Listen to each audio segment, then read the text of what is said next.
Welcome back to another episode. It's a trap! Making a greatest of all time video may not be advised, but I'm just going to do it anyway. I'm sure that these picks will meet the approval of some of you fine people out there and the upset of others. But, as Commander Adama frequently said, sometimes you have to roll the hard six. Let's just jump headlong into the stacked list of the top science fiction movies of all time. Close Encounters of the Third Kind, 1977. Typical science fiction in the 1970s looked like this. That is until 1977. The year Star Wars Episode 4, A New Hope changed that forever. And there was one other movie that year that changed science fiction forever as well. Steven Spielberg's Close Encounters of the Third Kind ushered in a new age of American cinema in the alien contact genre. Spielberg's passion project portrays first contact so deftly that the movie experience feels real. EWA 517, do you want to report a UFO? Over. Negative.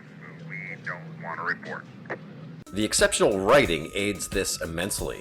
Almost referential are the characters. They come across as biographical records of the people and events when the aliens came to play. The pronounced eeriness and epic tone sets it far apart from the majority of sci-fi predecessors. Nothing more than reality competing with fiction. Ladies and gentlemen, this is a flying saucer. That's the one I saw. But which is true, so to speak? Leaked information from anonymous US military personnel in 2005 claimed that 12 Americans were involved in an ambassadorial exchange with an alien race in the Zeta Reticuli star system. These Americans supposedly voyaged to the planet Serpo. Some of the core bullet points in the 21 leaked emails are key plot points in Close Encounters. And if that's true, does that mean that Spielberg worked in conjunction with governmental agencies? And for what end? A beautiful cinematic disclosure?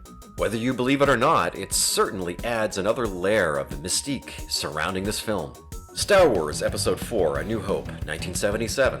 For those who saw Star Wars during its theatrical release in 1977, you will attest that your little brain exploded inside your skull. The sheer spectacle of the opening scene as the Imperial Destroyer bears down on Princess Leia's rebel ship says it all. Poof! The chaos inside her ship, square at the top of the movie, felt different, epic, and confident, like your whole world had changed forever.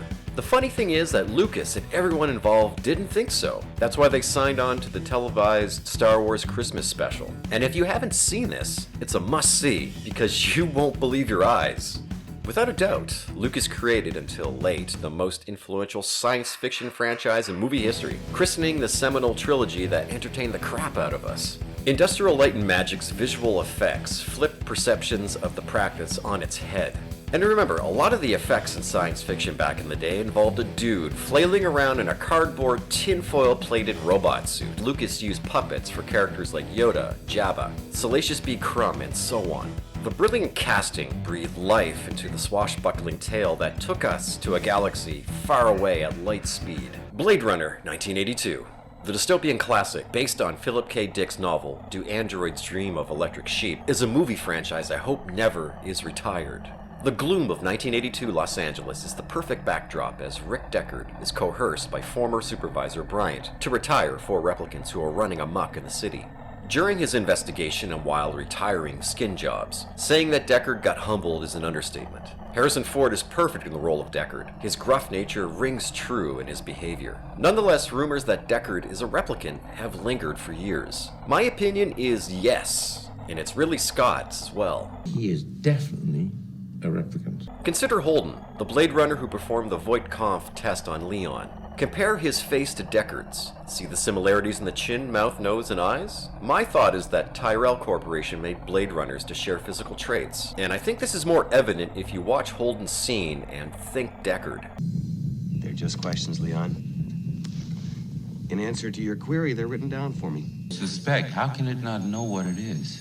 Take this with a grain of salt, but I'm convinced. Incidentally, Harrison Ford is convinced that Deckard's 100% human. More human than human is our motto. Sean Young was in the prime for grace as Rachel the Replicant, the apple of Tyrell's eye. The rotten ones, Pris, Batty, and Leon, befriend Sebastian and use this to ask Tyrell for more life. And that doesn't really work out. Aside from its visual splendor, Blade Runner runs the razor's edge of metaphysics, existentialism, and origami. The Terminator, 1984. The image of a robotic metal skeleton emerging from a conflagration came to James Cameron during a fever dream in Rome. Time travel, cyborgs, fate, all winning ingredients for a sci-fi classic that will never get old.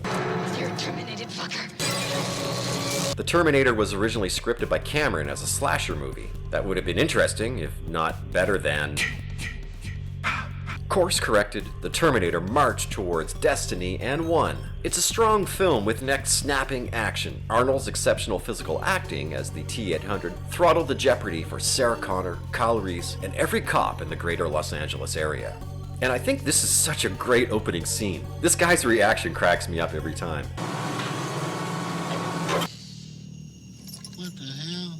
Most of us are happy that you got deathly ill, James Cameron, and dreamt up this timeless science fiction action juggernaut.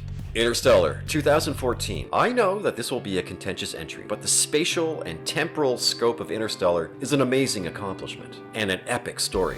Earth is in the grips of a lasting extinction-level blight and famine. What's left of NASA recruit Cooper, Matthew McConaughey. All right.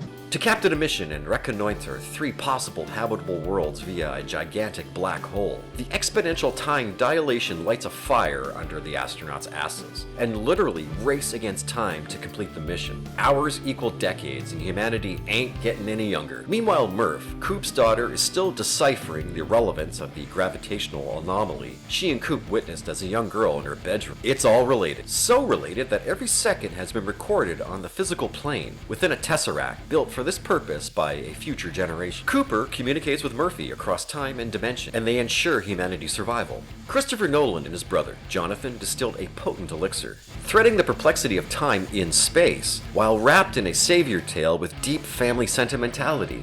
It's a profound personal sacrifice for Coop to command the mission. It reminds me a little of 2001: A Space Odyssey with daddy issues. Interstellar's place among the greats ain't nothing to sneeze at. In fact, it's as satisfying as... Alien, 1979. When Ridley Scott gave birth to the first truly terrifying and realistic space horror film, he unleashed a monster. The xenomorph stands tall with its cinematic counterparts, although maybe not as tall as the worms from Dune. A magnificently grotesque monster with deadly offensive and defensive qualities. It's got a wonderful defense mechanism. Don't dare kill it. The overarching influence of the company grounds the audience in a relatable reality. Brett and Parker's squabbling over financial compensation is a humorous assurance that humanity hasn't changed much in 98 years. If they find what they're looking for out there, does that mean we get full shares? Don't worry, Parker, yeah. I'm not gonna do any more work. We get this straightened out. You're guaranteed by law to get a share. Why don't you just fuck off? The commercial space tug is rerouted to investigate a mysterious beacon. The crew is revived from cryogenic sleep to face their worst nightmare. How sick is that, huh?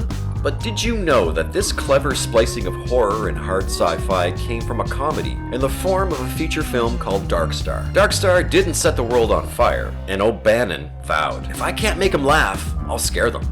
Thankfully, O'Bannon made good on his promise. The Alien franchise has meandered since then, sometimes in disappointing directions, but the seminal film will always be the one to outlast them all. Just look at Alien's Rotten Tomatoes scores. Dune 2, 2024. Alright, I'm sure that this entry will be a bone of contention to some out there, but hear me out. Whether or not you're versed on Frank Herbert's deep and steep novel Dune, it really doesn't matter. Thanks to Denis Villeneuve's masterful follow-up to Dune, he leads the audience by the hand. Throughout the very real, gritty, and treacherous chronicle of Paul Atreides' ascension to power and the vindication of the fatal double-cross dealt to his family on Arrakis in the previous episode, this Dune installment isn't nearly as difficult to follow in comparison to David Lynch's attempt. Hey, nothing against Lynch. I love his films, but perhaps he's not the best choice to breathe life into such a nuanced narrative. The backstory about the 6 houses and the Spacing Guild requires keen attention so that the story can flow naturally, plus exploiting visual effects in a way that the world feels 100% believable. This film is a triumph and a delight for all the senses. I haven't seen a science fiction movie in a long while that has been able to thread every needle so perfectly. Believable is the operative word describing the cinematic experience. Every ship design, set piece, character, and story development, motivation, every damn duck has been lined up so neatly that anyone could follow Dune 2. This fact is an additional layer of Villeneuve's genius. His strong command of storytelling deserves high praise, equal to Spielberg and Lucas.